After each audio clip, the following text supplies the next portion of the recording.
This is Ben Franklin, welcoming you to the Forecast, where we light a candle rather than curse the darkness. Each week, we highlight the people proving that progress isn't just possible, but necessary. As Poor Richard said, energy and persistence conquer all things. Now, let's get to work. Welcome to the Forecast, April Ajoy. I'm so glad to have you here. I first learned about April through TikTok, which was an amazing way for me to learn about content creators before it became a tool of the oligarchs last year. And we have a mutual friend, Lena, who was telling me all about you and your work. And so I ended up buying your book, Star Spangled Jesus, Leaving Christian Nationalism, which is a fantastic book that I encourage all of you listening to read if you want to learn about April's experience growing up in a daughter of an evangelical preacher and leaving Christian nationalism. And if you're interested in learning how to communicate more with evangelicals, which is something I never felt comfortable doing, it's a great starter. Also, if you maybe have a family member that you would like to start disembarking from Christian nationalism, I also recommend it. April, I'm sure you never hear this, but it's a joy to have you on the Forecast. And Thank you. thank you so much for taking the time to speak with me. Yeah, thank you for having me. I'm excited to be here. So I want to talk to you a little bit about your book, if that's okay, because I really enjoyed it and found some inspiration. But first, there was something I was trying to remember this morning, so I Googled you, which is maybe becoming a lost art thanks to ChatGPT. Fair. And I found your Threads account, which I don't use that much because I'm sort of like anti-meta these days. So I hadn't actually looked at your Threads account yet, and there was a hilarious post from yesterday where someone commented that I think all gingers are evil. And oh yeah, it was his personal hell would be waking up to a ginger every day. So yeah, so I'm try not to like be someone's nightmare. It's always fun. So I really stuck in my head because I'm not full on ginger, but I do have a red beard thanks to my Scottish heritage. Although sometimes it's more gray now than red, and I'm particularly sensitive to people attacking gingers. So I'm sorry on behalf of the internet. Oh, it's fine. I don't get them too often, but I've had my fair share of weird ginger comments. I think the weirdest one that I got was that redheads are the reincarnation of the fallen Nephilim in the Bible. Now, and they said the soulless fallen Nephilim. So, I was like, wow, that's very creative. I hadn't heard that one before. It was in my Twitter bio for a while. Soulless reincarnation of the fallen Nephilim. That's amazing. At your service. Yeah. Well, thank you for joining me. Yeah. So in your book, like there's so much that I really enjoyed, and that I learned.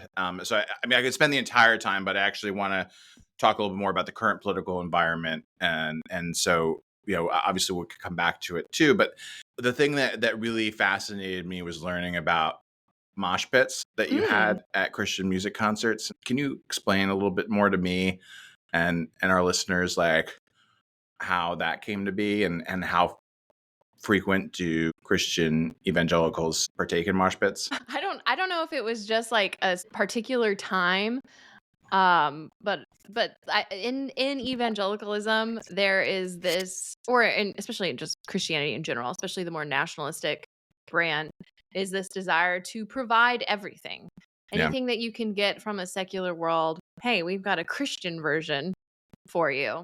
And so rock music, heavy metal, screamo music, hardcore rock, there were Christian versions of that. And one of the youth groups that I went to when I was a senior in high school was very focused on the Christian rock genre. In fact, our worship band that I was part in, our worship leader wrote a lot of our original songs that we would do, and there was always screamo parts in it. And so whenever we would get to these screamo parts that we would do in our actual youth group service, we'd clear out the front and actually have, I guess, Christian mosh pits. And it just became a thing. I got really into it. I mean, not just our own band, but going to Christian rock concerts, because the parents technically couldn't say no because they screamed Jesus positively in the song. So they were Christian. So it wasn't devilish or anything, even if you couldn't really understand what they were saying.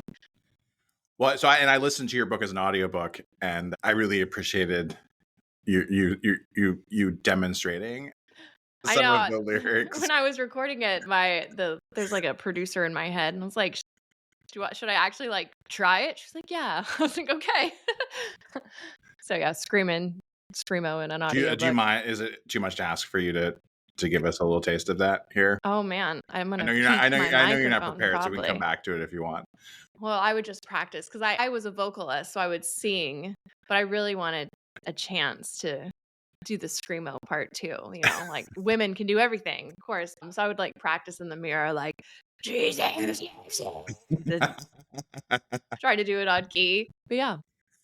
So I only a few folks know this about me, but one of my passions is doom metal, like the specific genre, and I spent a long time in DC, and probably not a band you listen to when you're younger. Pentagram, I really like pioneered that genre out of DC. DC is only known for a few things culturally: go-go music, doom, and obviously there's a couple pretty popular punk bands that came out of here too, and that genre probably doesn't align. Like in the Venn diagram of screamo, I would say Pentagram and Jesus related material was very far away. But it made me very excited because I had no idea. And one of the things I loved about your book was just like developing, sort of like finding areas where you can like find common ground with the Christian nationalism community. I was raised by former hippies. I was raised fairly agnostic, although at one point they did baptize me when I was like 10 because I don't know what happened, but they decided maybe just in case there was the rapture or something, they should baptize me. But I didn't really have a very pro Jesus upbringing, for a lack of a better description.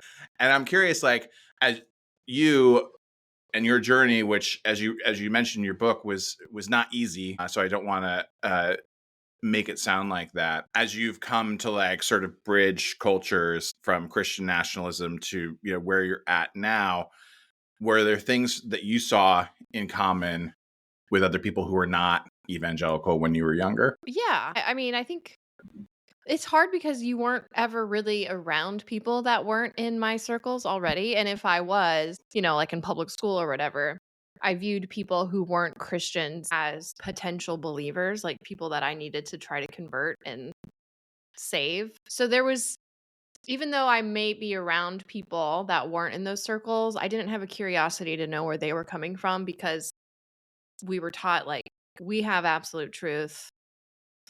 Why do you need to learn anything else kind of mentality. So I could even like hear other perspectives, but I wasn't giving any credence to it because it was dangerous. Like, and we were also taught like any outside belief or any different perspective that doesn't come from your Christian worldview is basically satanic. Like, it's good or evil. And even if it sounds good on the front, like on the surface, the devil comes as an angel of light and can be deceptive. And there's pleasure in sin for a season. So if there were like people who weren't evangelical that had a lot of success, that were doing really well, even maybe seemed like good family people, it's like, well, there's pleasure in sin for a season and then destruction comes later. So yeah, like in the world but not of it is a phrase that they say in church a lot of the time. Like, that's your goal. You're in the world but you're not of the world. So you can be around people that think differently but you're not of them. It's a very us versus them mentality. Well, sort of on that being there, do you mind if we talk about persecution? Yeah, sure. It's Wednesday, lunchtime, so let's talk persecution. That was one thing that really stood out in the book, and it created a light bulb in my head, was around how much Christian nationalist identity centers around persecution, and to like you all being very proud of that persecution, and it caused me to wonder. Because I think a lot about like, well, how can we bridge some of these divides? Right now, I feel like our country is not on a great track. And I am convinced that The left's practice of shaming people hasn't really worked very well in trying to get more people to our side. Like I get frustrated because I feel like there's basic math of politics that you need to add people, not subtract or divide them, right? Like, and so I've been thinking a lot about, is there a way to find common ground with Christian nationalists? And to me, like, the whole idea of what's happening now, where the federal government may actually be persecuting members of Christian nationalists, is an opportunity, right, for them to like change their perspective. But you're much more of an expert here, so I'm curious what you think. Like, is there something there that I mean, I think they're going to claim persecution, whether there's persecution or not, Mhm. because I don't think there's been persecution of Christians in America. Anytime I've known about it on a widespread level, like they claim, and I'm saying that as someone who used to believe there was Christian persecution in America, and like full with my whole chest believe that Christians in America were persecuted, despite having never been persecuted in America as a Christian. And I think there's a couple reasons why they talk about persecution so much is that, one, the Bible says they will hate you like they hated Jesus, and that you will be persecuted. Like, it says you will be persecuted for your faith. Basically, if you're doing what you're supposed to be doing, you'll be persecuted for it, which is hard to come by in America when every single president has claimed some form of Christianity and there's churches on every corner. There's not really Christian persecution. The persecution that they bring up is almost always someone being held accountable for discriminating against someone or for being a bigot. They have conflated accountability with persecution. So as long as you have that mindset, it's going to be hard to talk to someone in that world, because they will take your criticism or even your just difference of opinion as persecution. If you are calling someone out and saying like, "Hey, what you're doing is actually really harmful," they're like, "Oh, you're attacking me for my beliefs." So they have like equated harming people as Christian beliefs, and so it can be really hard to get past that, because they are trained in that world. A lot of people from like child, that anything that seems to go against Christianity, even if it's like a breath, like is persecution. So that can be hard to get through. It will be interesting though, these next few years, because like ironically, I'm still a Christian, but I'm just a progressive Christian now. And I wouldn't even call it persecution, because I think it takes away from like people who are actually persecuted in foreign countries. But I've experienced more hate since I've become a progressive Christian than I ever did when I was a conservative Christian. And that hate has come from my own community, from people that I used to go to church with. And it's ironic too, like Donald Trump just made this, anti-Christian task force and brought in Paula White to lead a faith office. And like the whole point is to weed out anti-Christian bias, which does not exist. Like that, and he did that just like a couple weeks after he said really hateful, nasty things about a bishop, a Christian bishop, who asked for him to, who asked for mercy in her sermon at a church. So when they say Christian bias, they're not talking about progressive Christianity. They're not talking about Christians who are going out and actually like spreading the teachings of Jesus. Their anti-Christian bias is actually just a dog whistle for anti-Christian nationalism and for the bigotry that they hide behind their Christian faith. Well, so that's really great context. Thank you for sharing that.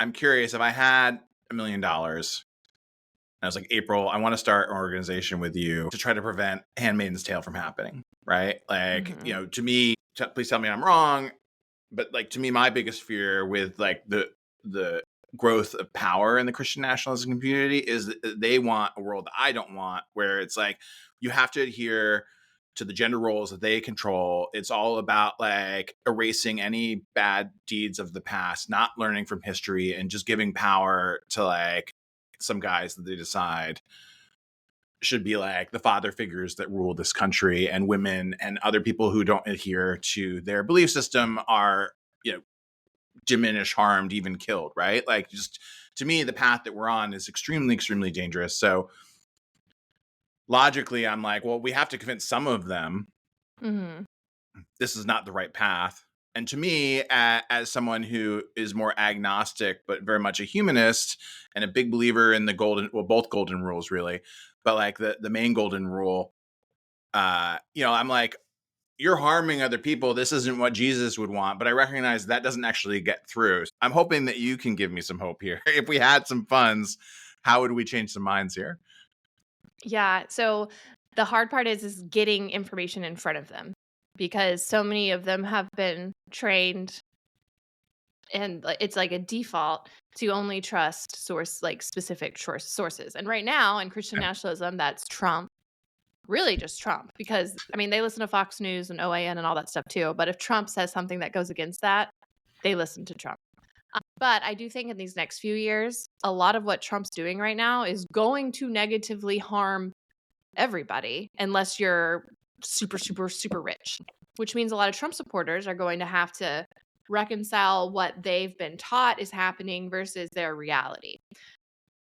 That's not going to change people, because a lot of people will double down because people have a hard time admitting that they're wrong. There's a lot of pride involved. But I do think more and more people will start to be open to hearing other ideas as this chaos continues and prices of eggs do not come down. And it's DEI's fault that my right. groceries are so expensive. Right. And now that DEI is gone, they're not going to have really like the people that they would blame usually, or the groups they would blame, are not going to be around to be able to take that. Doesn't mean they won't try. But yeah, so I think, I mean, I've heard from several people that gave my book actually to family members that were MAGA, and I would imagine they weren't like hardcore Trump supporters, but like, I feel like as long as someone just has like a teensy bit of an open mind, you can get in there. And I've heard, and they said that a few people have actually decided to not support Donald Trump after reading my book. Wow. So I think a lot of that is not just my book, but it's the ability to see themselves in someone else's story who was them, but changed. Like, people who can speak their language. Like, I think one thing that could be very beneficial, you see Charlie Kirk, he goes to colleges all across the country and debates students. Yeah. I mean, he's mostly trolling, but he's talking to college students.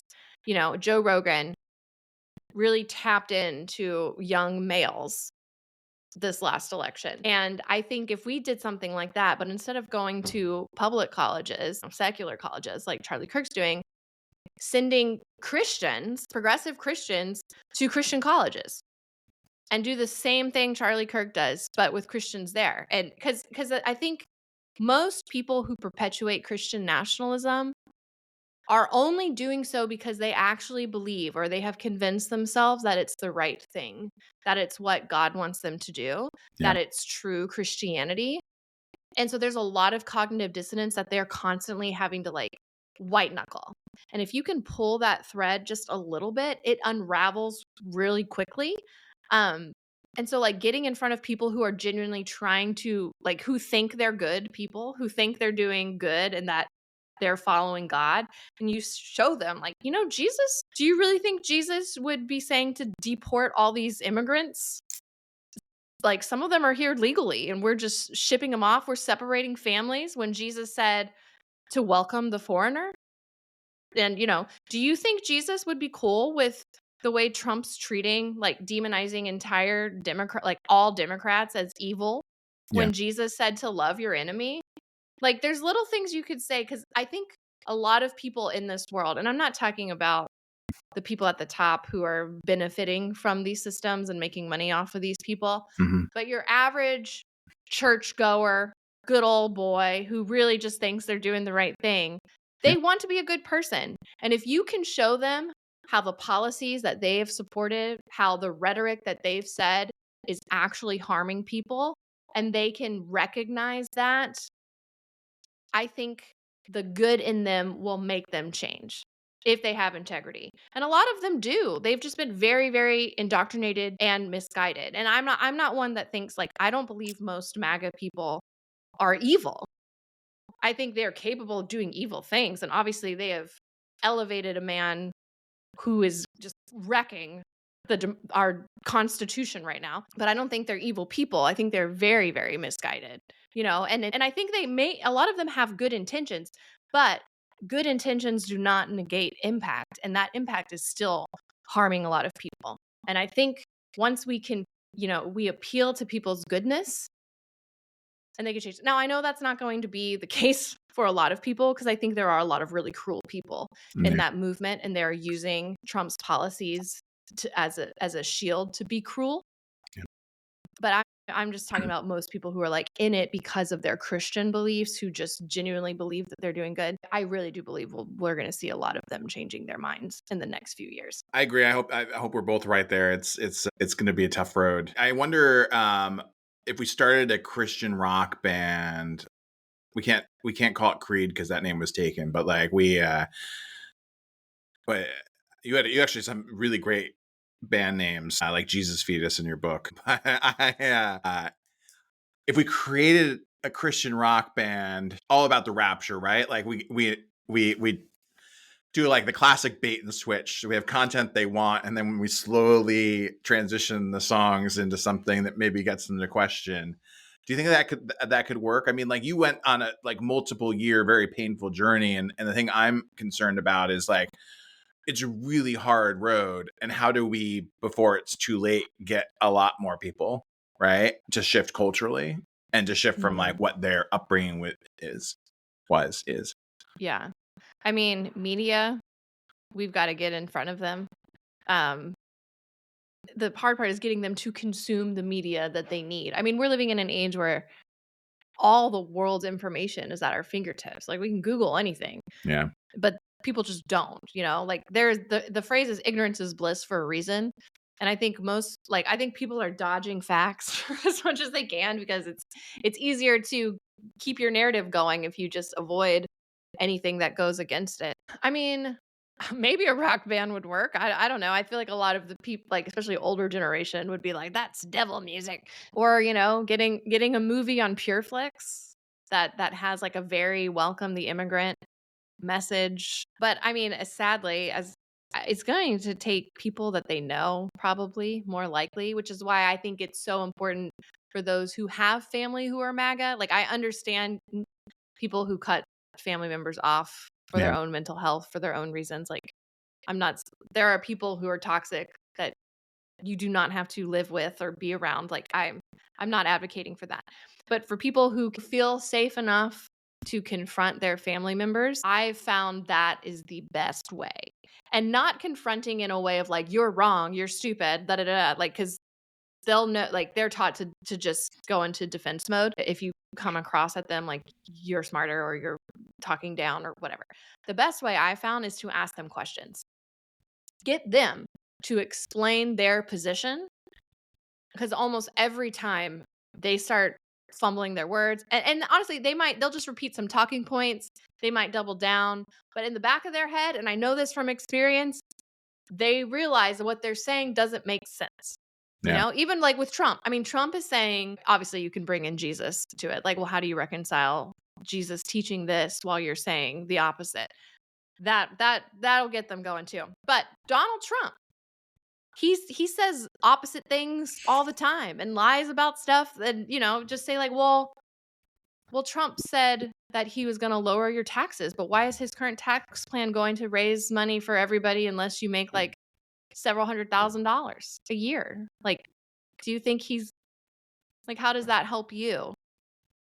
Just how does getting rid of the Department of Education help your disabled kid?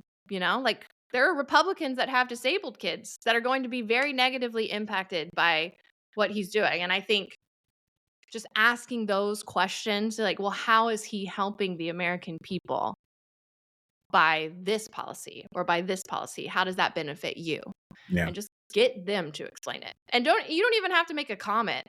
Once you want to, the key is to get people to start thinking on their own not telling them what to think, because if you tell them what to think, they will just like shut down because it goes against what they've been taught. But if you ask them questions and they get their wheels turning, that's when you can take those baby steps towards getting them to change. There was a term I never heard about in your book. I can't remember right now. I wish I'd written it down, but it was like when you're proselytizing and you're just giving people like lit, right? Like you see them outside the supermarket. There was some like pump and dump kind of.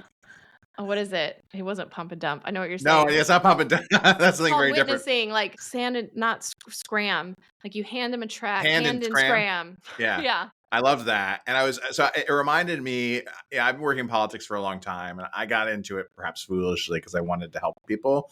And I look back at that decision and sometimes question it because you know, like frankly, you meet grifters on all sides and people are not, you know, maybe they don't realize that they're doing it for the wrong reasons, but they end up, you know, I mean, it's not, I tend to think people are generally good folks and want to do good things, but you're in this business for a while and you see some stuff that like, you're like, are you really helping people on both sides, right? It doesn't matter, Democrat, Republican, independent, whatever label you adhere to. There's bad stuff that's happening. But like one of my earliest memories of being like a political advocate was trying to do door knocking and being, you know, like one, trying to like hand out literature and convince people, but also like this would happen a lot at churches where people would flyer all the cars when folks were at church and be like, Democrat, like Keegan Goudiss kills babies for like fun and pleasure, you know, like it would just be like really brutal, one page, you know, like awful imagery.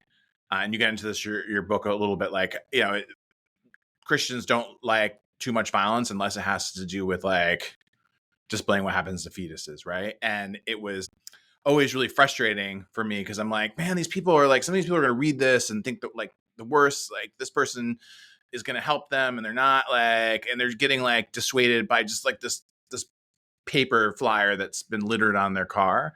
And so I was thinking about when reading your book, I was like, one, I did buy it for 2 family members. I did it anonymously because I thought it was like more mysterious if they just receive it in the mail. Like what did Amazon send me? So I'm waiting. I'm hoping for social media posts and like, who sent me this book?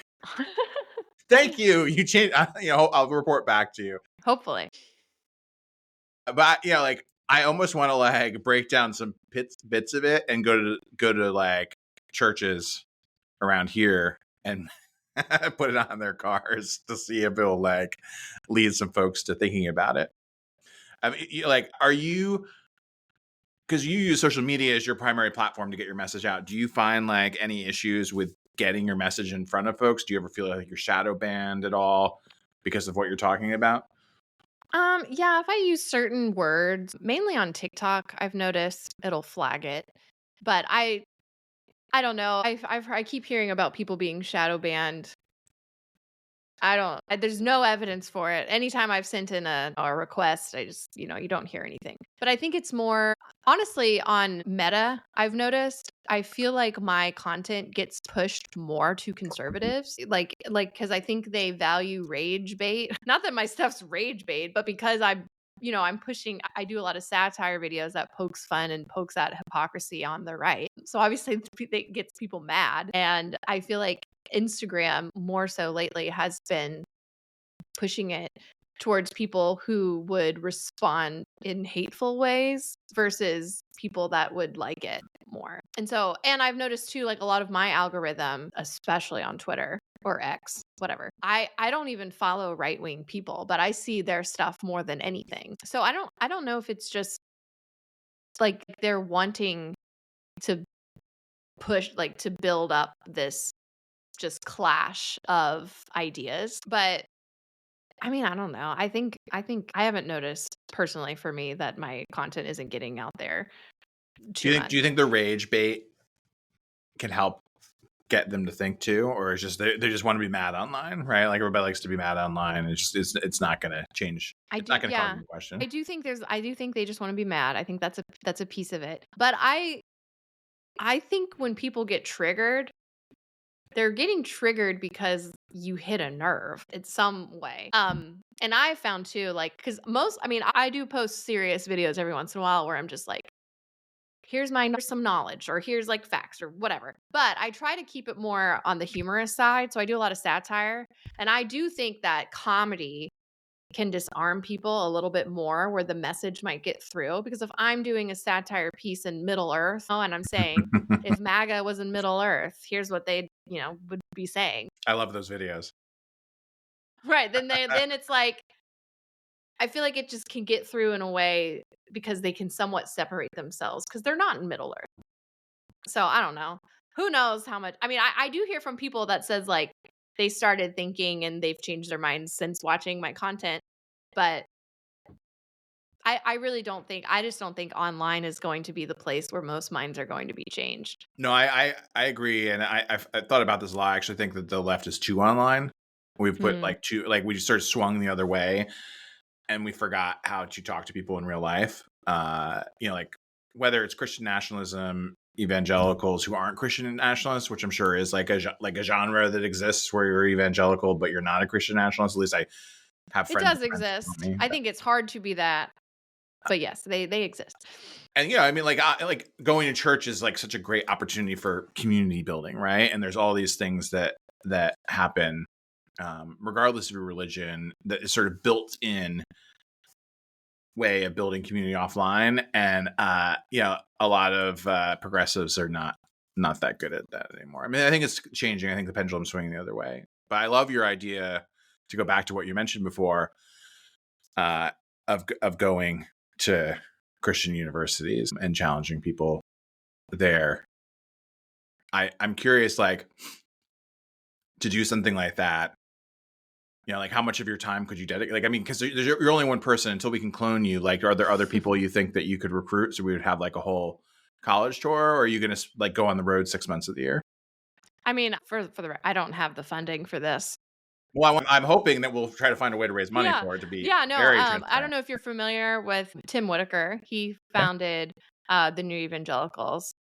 He would be a great person for that. There's like a whole slew of people. Jamar Tisby, who wrote Color of Compromise, he's been speaking out against Christian nationalism. Honestly, there's quite a few progressive. Honestly, I don't even like the term progressive Christian because I feel like we're just being Christian. But following the teachings of Jesus is considered woke now.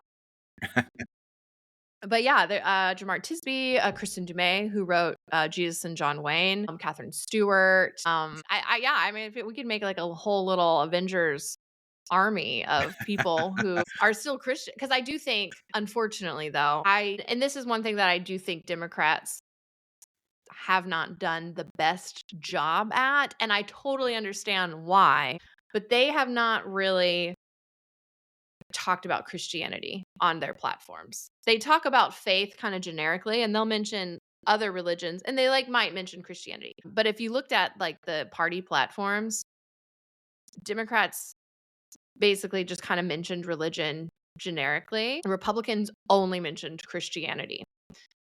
And so there's already this narrative in right-wing Christianity that Democrats hate God, that Democrats are antichrist, which is stupid and it's not true, but they have this idea. So unfortunately, I think the best way to reach them is going to be from other Christians who speak the language, who probably a lot of them used to be conservative and come from that world. Because you're also taught, don't listen to atheists, don't listen to agnostics, don't listen to Muslims or Buddhists or Hindus, like don't listen to anybody who's not a Christian. Which granted, they would tell you I'm not a Christian, that I'm a wolf in sheep's clothing.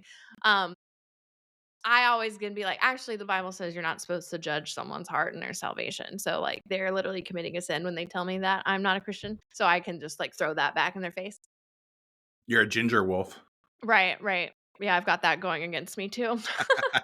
But yeah, I wish Democrats could be like, they just need to say out loud, like, we love Christians. Like, it's stupid that you have to cater to them, but they have convinced themselves that Democrats hate Christians. And when Democrats continue to not mention Christianity, that just fuels fans the flame and gives them more ammo. And and a lot of it though they make up. Like Kamala Harris at that rally where she told the hecklers that they were at the wrong rally. Yes. They were pro-life hecklers saying a whole bunch of stuff. Some woman in the back recorded a guy yelling Jesus is Lord, but he was in the back of the room. And there's no way Kamala Harris heard him say that. And even if she did, they were disrupting her rally, and they were obviously Trump supporters. Yeah. But they took that and said Kamala Harris hates Christians. She hates God, and people believed it, like fell for it 100%.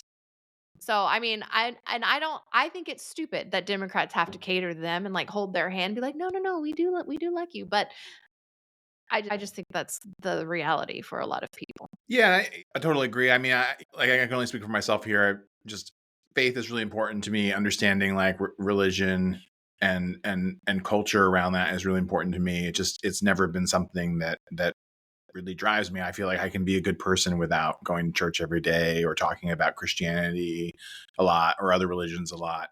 I actually found out not that long ago that I have a very strong lineage to Jewish heritage, and so like that caused me to like try to learn more about Judaism just because I was curious, right? About my family history and why my great grandfather, who came to this country as a Jew from Ukraine, well, then Russia, but now Ukraine, why he changed his last name. He married like a wasp and like completely abandoned his Jewish heritage. And I don't know, he's not around. I can't ask him. But it was just really interesting learning about Jewish culture at that time, and especially immigrants here and that were deciding to become Christian, right? Partly because they wanted to fit in and not be persecuted.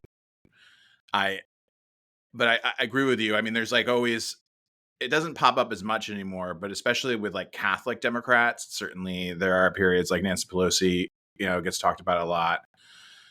Biden, mainly around like abortion, right? Like trying to walk a fine line there with their faith and Democrats around reproductive rights. But I wish it came up more, because I don't know.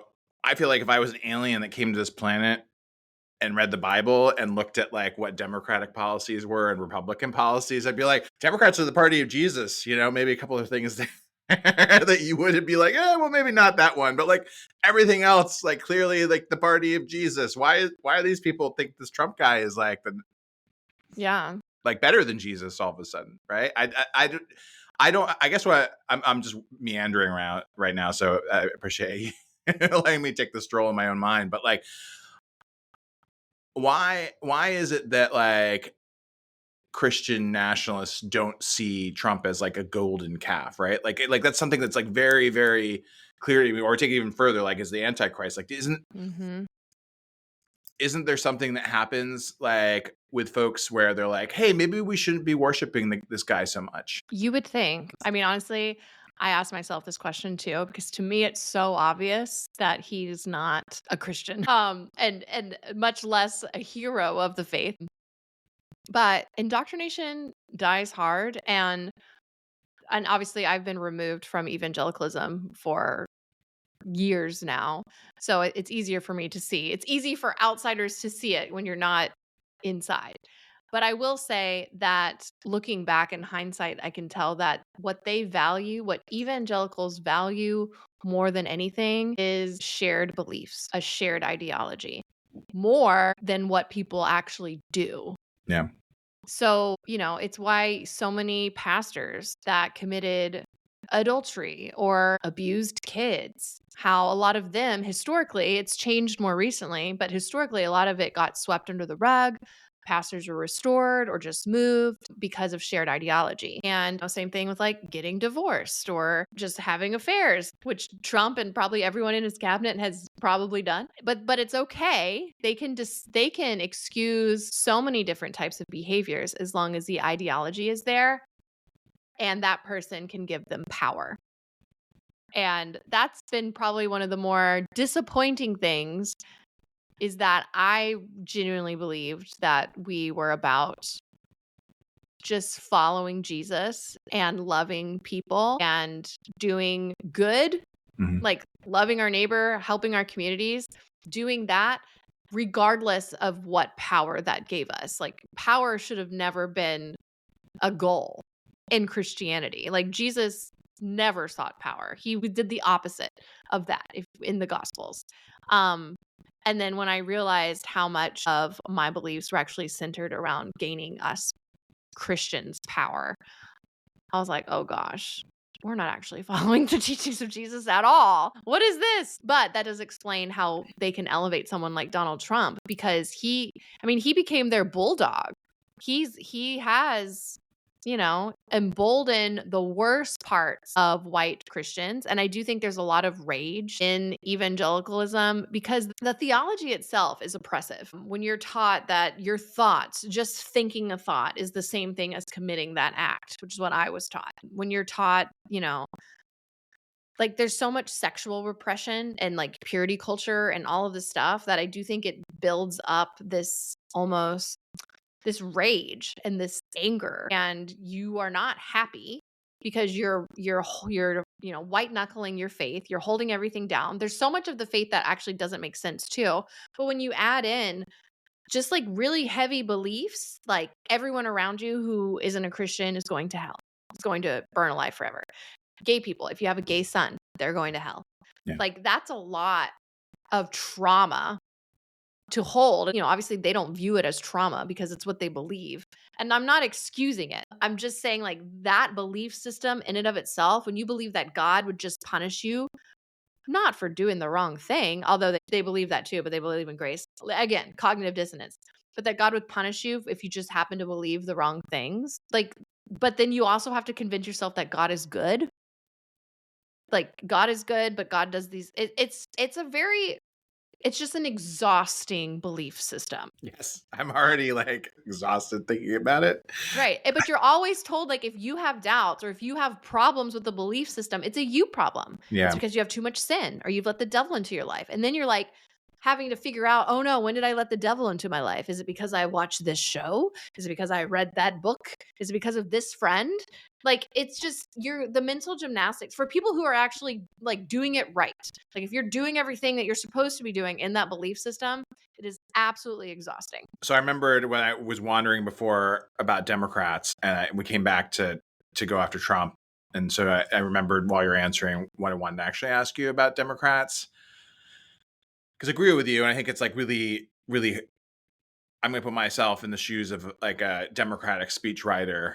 There's all these traps you're trying to navigate, right? And abortion's always like a big one for faith. I'm curious, like if you were running for office, like imagine you were running for Congress and you were trying to appeal to Christians as a Democrat.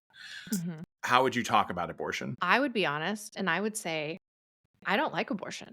Yeah. I don't like that there's a need for abortion in this country. And I would say that abortion is a symptom of a problem. And we've been so focused on trying to solve the symptom, but we're not focusing on solving the problem. And the problem is unwanted pregnancies. And what I would do is I would show statistics that from other countries, the less restrictions that they have around abortion rates actually go down. And the more access to, but because simultaneously, when they have less restrictions on abortion, they usually have comprehensive sex education. They have universal health care. They have easy and affordable access to birth control. They have paid family leave. They have livable wages. There are so many other factors that go into why a woman would get an abortion, and none of those factors are being talked about. On the flip side, I would also talk about how what we were taught about abortion, I would say it from my own personal experience too. What I was taught about abortion was not the truth.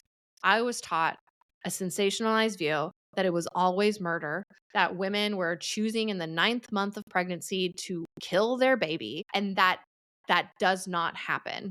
What does happen is a woman who wants her baby more than anything finds out that the baby has some sort of disease or anomaly or is unviable. And now that woman's life is at risk. And she already has 2 children. And now she has to decide, do I go ahead and abort this baby that will not live anyway? Or do I try to save my own life for the sake of my children who are already here? And I don't know what I would choose in that decision. I might still try to go to, I don't know what I would do, but what I do know is I don't think the government should be the ones making that choice. Yeah. That very, very difficult choice. And then I would also say how a DNC that a doctor performs for a miscarriage is the exact same procedure that they perform for an abortion. And that when they put that in your medical records, whether it was for an abortion or for a miscarriage, it goes in the same way. And that when you ban abortions, you are now putting all pregnant women at risk.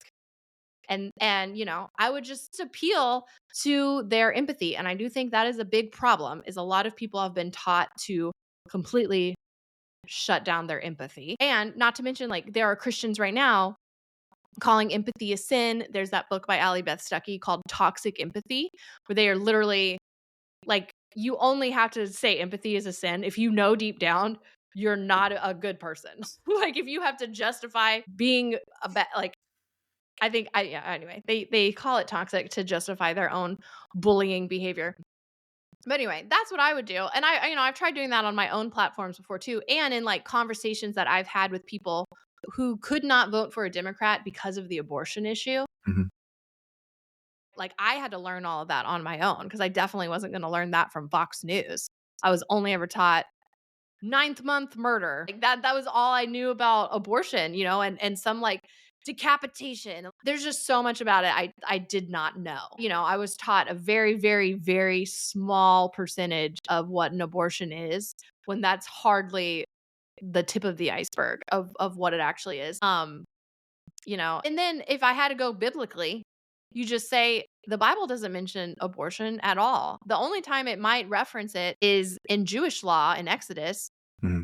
where it says, like, if a man harms a woman, and a pregnant woman, and the woman, or if she miscarries because of it, then it's just a fine on the man. But if he kills the woman, then it's an eye for an eye. It's the death penalty. Yeah. So right there, the Bible does not view a fetus as the same as a woman. Like, they're not on equal playing field. And Jewish people, and it was their text before it was ours, the Old Testament, the Hebrew Bible. Like, in the Jewish religion, they if a woman's life is at risk, it is a religious duty to have an abortion. Like, it is part of their religious beliefs. And so by banning abortion, you are now infringing on someone else's religious beliefs. And where's freedom of religion in that?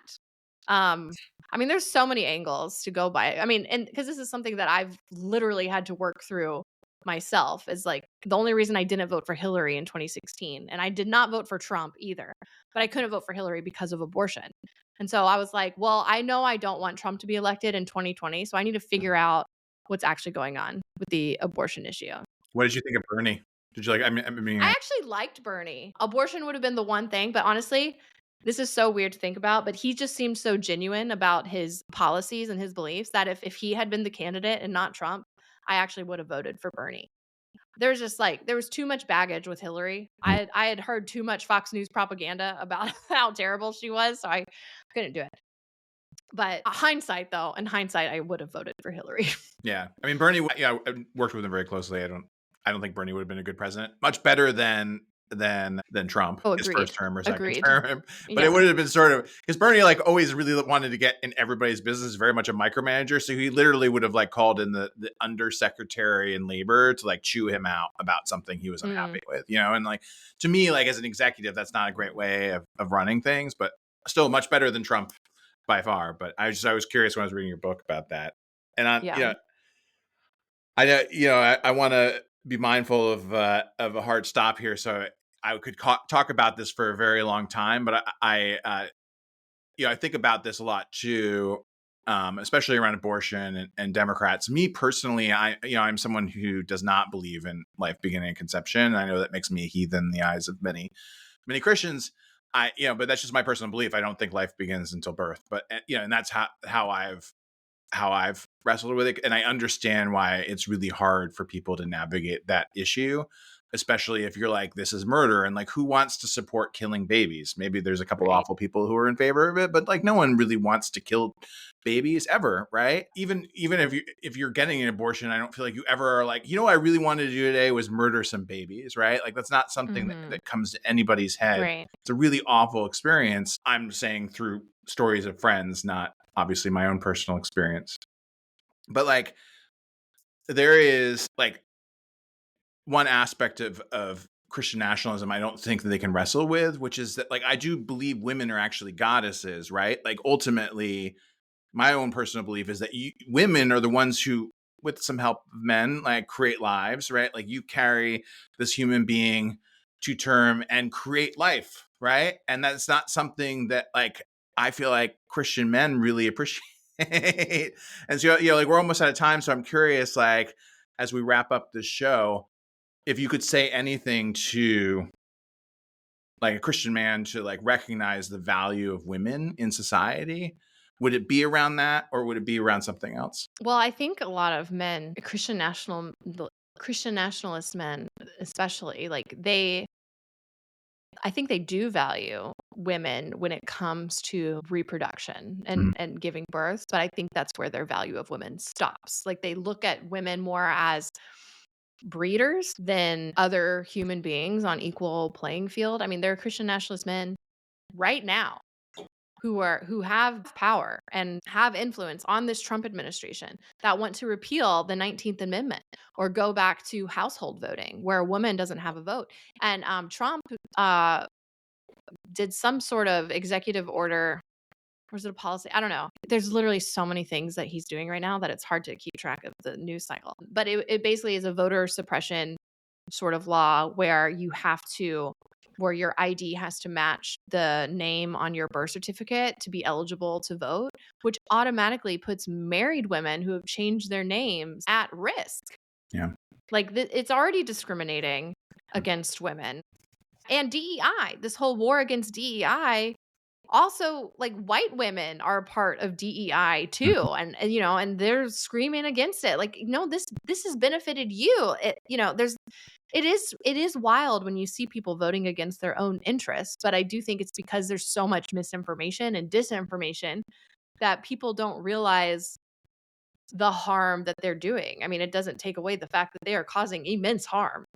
But yeah, so men, gosh, I mean, a misogynist is going to be a misogynist, and I don't know if we can I don't know how to convince someone that I have worth as a human being if they've decided that I don't.